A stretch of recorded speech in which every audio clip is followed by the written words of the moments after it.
Как часто нам приходится общаться с разными людьми? Подсчитано, в день мы разговариваем более чем с 30 мужчинами и женщинами, с коллегами, друзьями, родственниками или вторыми половинками. На что в первую очередь при этом общении вы обращаете внимание? На слова людей, верно? А вы точно уверены, что они вас не обманывают?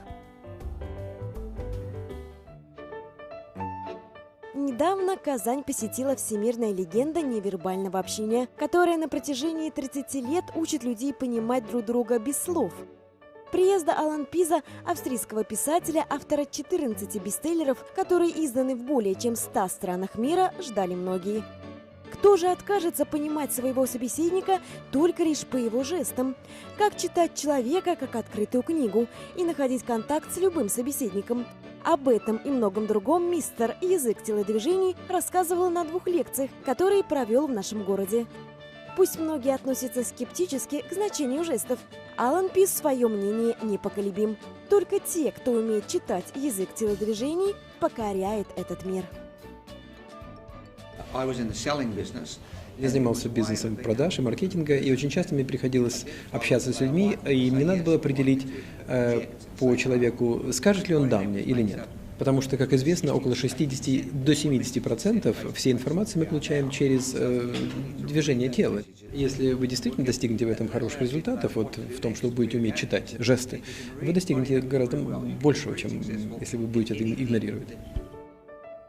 Язык телодвижений – это внешнее отражение эмоционального состояния человека. Жестами, осознанно или нет, пользуются все люди, независимо от пола, возраста и профессии.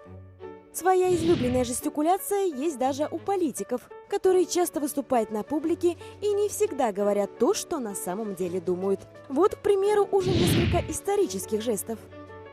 Большой палец руки соединяется с указательным. Все отлично, дела идут замечательно. Или же с таким же значением жест с поднятием большого пальца.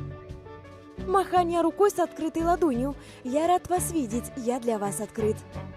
А вот жест указательного пальца вверх говорит «Я вам всем покажу, вы будете меня слушать». Сжатая ладонь поднесена к щеке или подбородку означает скуку или негативный настрой собеседника. А вот жест, когда политик прикрывает рот руками, выдает в нем лжеца. Он точно не верит в то, что говорит. Сегодняшние политики, они, в общем-то, напоминают тренированных голливудских актеров. Для того, чтобы вот действительно понять, можете ли вы обмануть человека, надо вот знать 2 вещи. Первое, актерские вот способности, насколько хорошо у вас развиты. В течение какого-то времени вы себя выдадите, вы будете делать какие-то движения, которые покажут, что вы, в общем-то, обманываете. А с другой стороны, очень много зависит от того, кто вас будет читать. При разговоре любая информация передается на 7% вербально, то есть словами, на 38% вокально, то есть тоном голоса и ударением, и на целых 55% невербальными сигналами. Жесты могут рассказать то, что люди обычно не говорят словами. Научиться отличать правду от лжи благодаря сигналам тела можете и вы. Допустим, если ваш собеседник при разговоре потирает нос рукой, он пытается что-то от вас скрыть. Те же выводы можно сделать, если женщина часто улыбается сжатыми губами. Мужчина, что-то говоря, потирает глаза или прикрывает руками рот, скорее всего, он вас обманывает, ему с вами неинтересно. Когда же собеседник ставит между вами любой предмет, например, чашку, он от вас просто закрывается, ему некомфортно.